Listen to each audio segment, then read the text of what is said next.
Nadreen अस्सलामु अलैकुम वरहमतुल्लाहि वबरकातुहू। मैं मोहम्मद अब्दुल हकीम नक्शबंदी आपकी खिदमत में हाजिर हूँ। हजरात, तो इससे पहले आप लोगों ने सुना समाप्त फरमाया हजरत हबीब आजमी रहमतुल्लाह ताला अलैहि की ज़िंदगी के हालात और मनाक़िब, और आपके उस्ताद हजरत हसन बसरी रहमतुल्लाह ताला अलैहि की ज़िंदगी के हालात और मनाक़िब आपने सुना। ये भाग 5 तक था, जो कि मैं इससे पहले वाले वीडियोस में पूरा हो चुका है। तो आज मैं आपको सुनाने वाला हूँ बाब नंबर 7 यानी कि 7वां बुजुर्ग का वाक़या सुनाऊंगा मैं। हज़रत अबू हाजिम मक्की रहमतुल्लाह ताला अलैहि की ज़िंदगी की हालात और मनाक़िब, आपकी मरातिब बहुत ही ज़्यादा बुलंद था और अपने वक्त के बहुत बड़े पाए के बुजुर्ग आने दीन थे आप। तो आइए मैं सुनाऊँ। औज़ बिल्लाहि मिनश शैतानिर रजीम, बिस्मिल्लाहिर रहमानिर रहीम। आप मुखलिस अहले तक़वा में से थे, मसाइख के मुक़्तदा और फ़िक्र किना के हामिल थे। मुजाहिद व मसाहिदात में अपनी नज़ीर आप ही थे, यानी कि आप अहले तक़वा में थे और मुशाहिदा में और रियाजत में, इबादत में उस वक्त आप अपना नज़ीर खुद थे, यानी कि आपकी बराबरी का कोई दूसरा नहीं था उस समय में। और आपका कलाम लोगों के कल्ब पर इस कदर असर अंदाज होता था कि तवालित उम्र की वजह से, यानी कि बहुत ज़्यादा आपकी उम्र थी, तवालित उम्र की वजह से बहुत से मसाइख की इक्तिदा फरमाई, यानी लंबी उम्र होने की वजह से बहुत से मसाइख के दौर में आप थे और सबसे इबरत हासिल किया और आपने अपना शागिर्द भी बनाया। उन्हीं में हजरत उस्मान मक्की भी है, आपके मदाहों में थे। यूं तो आपका तज़किरा बहुत सी कुतुब में है, लेकिन हम हसूल सआदत के लिए मुख्तसर से हालात बयान किए देते हैं। मुसन्निफ फरमाते, हजरत शेख फरीदुद्दीन अतार अलैहि रहमा फरमाते हैं कि आपकी तो बहुत सी तज़किरा और बहुत सी किताबों में है, मगर मैं हसूल सआदत के लिए, यानी कि हम लोगों के लिए, शहादत के लिए थोड़ी सी इस किताब में आपकी वाक़या को लिख दे रहा है ताकि हम तक पहुंच सके, हम जैसे नाचीज़ इबरत हासिल कर सके। हासिल हुए। हस्साम अब्दुल मलक ने आपसे सवाल किया कि वह कौन सा अमल है जिसके ज़रिए नजात हासिल हो सके। फरमाया कि हलाल जगह से जो दाम हासिल हो उसको हलाल जगह ही खर्च करो। उसने कहा कि इतना दुश्वार काम कौन कर सकता है। हस्साम अब्दुल मलक ने आपसे सवाल किया कि ये कौन सा चीज़ है, क्या जरिया है, क्या हम करें जो जिससे हमारी निजात हो जाए, शिफाअत हो जाए। तो आप फरमाते हैं कि हलाल जगह की कमाई से जो माल आपको मिले उसको हलाल जगह खर्च करो। तो सवाल करने वाले यानी अब्दुल मलक ने फरमाया कि ये दुश्वार काम, इतना दुश्वार काम कौन कर सकता है।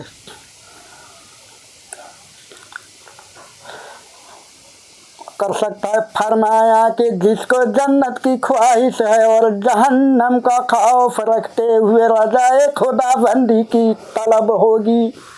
आप कहते हैं कि वही इस काम को कर सकता है जिसके अल्लाह का खौफ हो और जन्नत में जाने की चाहत हो, रखते हो, तलब हो, वही इस काम को अंजाम दे सकता है जो नेक कमाई को नेक जगह खर्च कर सके। सुभान अल्लाह, ये औलिया इकरामी कर सकते हैं, हम जैसे नाचीज़ के लिए तो बहुत ही दुश्वार है। कि चलिए आगे पढ़ते हैं। आप फरमाया करते कि दुनिया से इज्तिनाब करो, क्योंकि मैंने सुना है कि जो इबादत गुजार दुनिया को महबूब तसव्वुर करता है उसको रोजे में सर खड़ा करके मलाइका मनादी करेंगे कि यही वह शख्स है जिसने अल्लाह ताला की नापसंदा اللہ تعالیٰ کی ناپسندہ شے کو پسند کیا، فرمایا کہ دنیا میں ایسی کوئی شے نہیں جس کا انجام غم زدہ نہ ہو۔ حضرات آپ فرماتے ہیں جو عبادت گزار ہے، جو نماز پڑھتے ہیں، اللہ کے راہ میں عبادت کرتے رہتے ہیں، اس کے لیے دنیا کوئی اہمیت نہیں رکھتا۔ جو دنیا کے لالچ میں پڑتا ہے اور دنیا کو اپنا سمجھتا ہے، روز محشر ملائکہ کھڑا کر کے منادی فرمائے گا، لوگوں سے کہے گا کہ یہی وہ شخص ہے جو اللہ کے ناپسندیدہ چیز کو پسند کیا۔ اور آپ کہتے ہیں کہ دنیا میں کوئی ایسا شے نہیں جو ہمیں آپ کو غم نہ دیتا ہو۔ کیوں؟ آگے آپ کو سمجھ میں آئے گا۔ کیونکہ دنیا میں ایسی کوئی چیز تخلیق نہیں کی گئی جس کا انجام خروج و ملال نہ ہو، اور دنیا کے حقیقت سے بھی انسان کو اپنی جانب اس درجہ مائل کر لیتی ہے کہ جنت کی بڑی چیز بھی توجہ کا باعث نہیں بنتی۔ آپ فرماتے ہیں کہ دنیا میں کوئی بھی ایسی چیز تخلیق نہ کی گئی ہو جس کا بندے کو لالچ نہ ہو، اور لالچ ایسا ہوتا ہے جو اللہ کو بھول جاتا ہے، جنت کی بڑی سے بڑی نعمت کو انسان بھول جاتا ہے اور اللہ کو فراموش کر دیتا ہے۔ فرمایا کہ تمام چیزوں کا دار و مدار صرف دو چیزوں پر منحصر ہے، ایک تو وہ جو میرے لیے ہے اور دوسری وہ جو میرے لیے نہیں ہے۔ دنیا دو چیزوں پہ منحصر ہے، جو ایک چیز تو میرے لیے اللہ نے بنایا وہ تو میرا ہے، مگر جو میرے لیے نہیں ہے بندہ وہ بھی چاہتا ہے کہ ہمیں مل جائے، خواہ میں اس شے سے کتنا ہی گریزا کیوں نہ ہوں پھر بھی وہ مجھ تک پہنچے گی، اور جو دوسروں کے لیے ہے خواہ میں اس کے حصول میں کتنی صحیح کیوں نہ کر لوں وہ مجھے ہرگز حاصل نہیں ہو سکتی۔ یعنی کہ ہم اس سے دور بھی اگر بھاگنا چاہے تو وہ شے ہمارے پاس آئے گا، یعنی ہمارے قلب میں، ہمارے دماغ میں، ہمارے دل میں وہ چیز دوڑے گا کہ کاش یہ چیز میرا ہو جاتا، مگر ہم کتنا بھی کوشش کر لے جو دوسرے کا حق کا چیز ہے وہ ہمارا نہیں ہو سکتا۔ فرمایا کہ اگر میں دعا کرنے سے محروم ہو جاؤں تو اس کی عدم قبولیت سے مجھ پر شدید مشکلات آ پڑے۔ فرمایا کہ اے لوگو تم ایسے دور کی پیداوار ہو جو فعل کو چھوڑ کر قول پر راضی ہو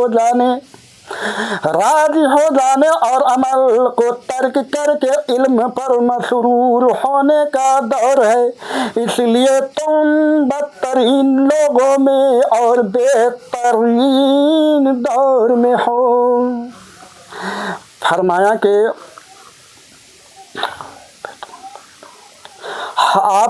ہم اس دور کے پیداوار ہے جو بدترین دور ہے، بدترین لوگوں میں اور بہترین دور میں ہیں، یعنی کہ دور بہترین ہے مگر لوگ بدترین ہیں۔ دور میں کوئی کمی نہیں، لوگ کہتا ہے نہ کرے دور ہی ایسا چل رہا ہے، مگر حضرات ایسا نہیں ہے۔ دور ہمیشہ بڑھیا رہا ہے، وہ انسانوں پہ کہ عمل کیا ہے، انسان کیا کرتا ہے، اچھا کرتا ہے برا کرتا ہے، اس میں کوئی دور کا قصور نہیں ہے۔ آپ فرماتے ہیں کہ بدترین لوگوں میں بہترین دور میں ہے ہم۔ آئیے، ایک شخص نے جب حال دریافت کیا کہ تو فرمایا کہ میرا حال اللہ تعالیٰ کی خوشنودی حاصل کرنا اور مخلوق سے بے نیاز رہنا ہے، اور جو خدا تعالیٰ سے راضی ہوتا ہے وہ مخلوق سے بے نیاز رہتا ہے۔ किसी ने आपका हाल पूछा तो आप फरमाते हैं कि मेरा हाल क्या पूछते हो, मैं तो अल्लाह ताला को खुश करने में लगा हूँ, और जो अल्लाह ताला को खुश करने में लगा है वो दुनिया से बेनियाज हो जाता है, उसको कोई चीज़ की ज़रूरत नहीं है। आपकी बेनियाजी का ये आलम था कि एक दिन कसाई की दुकान की जानिब से जिसके पास बहुत उम्दा गोश्त था गुजर हुआ, आपने निगाह गोश्त की तरफ उठ गई तो कसाई ने अर्ज किया बहुत नफीस गोश्त है, खरीद लीजिए। आपका गुजर हो रहा था किसी तरफ से, तो एक कसाई का दुकान था जिसके यहाँ बहुत ही बेहतरीन गोश्त टंगा हुआ था। आपकी निगाह उधर चली गई। कसाई फरमाते हैं कि बहुत बेहतरीन गोश्त है, आप खरीद लीजिए। आइए आगे आप क्या फरमाते हैं। फरमाया कि मेरे पास रकम नहीं है। उसने अर्ज किया कि कर्ज ले जाइए, यानी कि मेरे पास रकम नहीं है। कसाई ने कहा कि आप उधार ले जाइए, बाद में दे दीजिएगा, कर्ज ले जाइए। फरमाया कि पहले मैं अपने नफ्स को कर्ज की मोहलत पर तो राजी कर लूँ। फरमाया कि कर्ज मैं कैसे ले सकता हूँ, पहले मैं अपनी नफ्स को राजी तो कर लूँ कि कर्ज लेना है या नहीं लेना है। तो औलिया इकराम की जो नफ्स होता है ना, आपके कब्जे में होता है, हमारी नफ्स की तरह नहीं होता है। आप नफ्स को इतना तोड़ देते हैं, इतना महरूम कर देते हैं, जो नफ्स आपके कब्जे में होता है। मगर आम बंदे का जो नफ्स होता है वो शैतान की फरेब में चला जाता है। उसने कहा कि बस इस गम में आप सूख गए और हड्डियां निकल आई। फरमाया कि उसके बावजूद मैं कब्र के कीड़ों के लिए बहुत काफ़ी हूँ। कसाई कहते कि बस आपकी इसी आदा की वजह से, इसी गम में आप सूख गए और लकड़ी या हड्डियाँ निकल आई। आप फरमाते हैं कि इसके बावजूद मैं कब्र के कीड़ों के लिए बहुत काफ़ी हूँ। औलिया इकराम जो है कब्र की कीड़ा तक को अपना खुराक बनाने के लिए तैयार होता है। हम एक जख्म बर्दाश्त नहीं कर सकते। चलिए आगे बढ़ते। एक बुजुर्ग हज का कष्ट करके बगदाद में अबू हाजिम से मुलाकात के लिए पहुँचे तो आपने आराम फरमा रहे थे।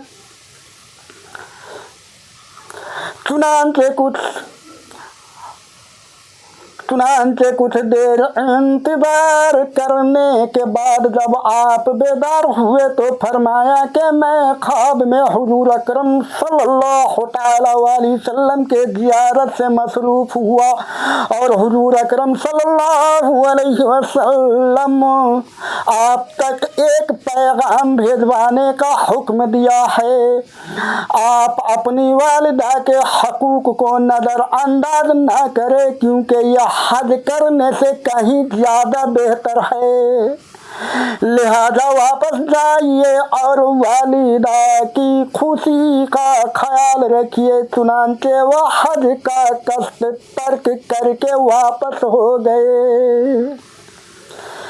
एक बुजुर्ग हज का कष्ट करके बगदाद में अबू हाजिम से मुलाकात करने के लिए पहुँचे। अबू हाजिम उस वक्त आराम फरमा रहे थे। जब आप आराम फरमा करके यानी नींद से बेदार हुए तो आपको उसने वाक़या सुनाया कि मैं हज करना चाहता हूँ। तो अबू हाजिम रहमतुल्लाह ताला अलैहि फरमाते हैं कि हुजूर अकरम सल्लल्लाहु तआला अलैहि वसल्लम मेरे ख्वाब में आए थे और आपके लिए पैगाम भेजवाया है कि आपकी वालिदा अभी ज़िंदा है, आप उनकी ख्याल रखिए, आप उनको छोड़कर हज करने ना जाइए, क्योंकि हज से बेहतर वालिद की खिदमत करना, वालिदा की खिदमत करना है। आप उनका ख्याल रखिए। वह बुजुर्ग आपकी बात को मान करके और हज की इरादा को तर्क करके वापस अपने घर चले गए। तो हजरात, आज की वीडियो कैसा लगा आप कमेंट करें اور ویڈیوز کو لائک بھی کرے، شیئر بھی کرے اور زیادہ سے زیادہ قوم تک پہنچائے۔ السلام علیکم ورحمۃ اللہ وبرکاتہ۔ فی امان اللہ، اللہ نے چاہا تو پھر کل ملوں گا۔ خدا حافظ۔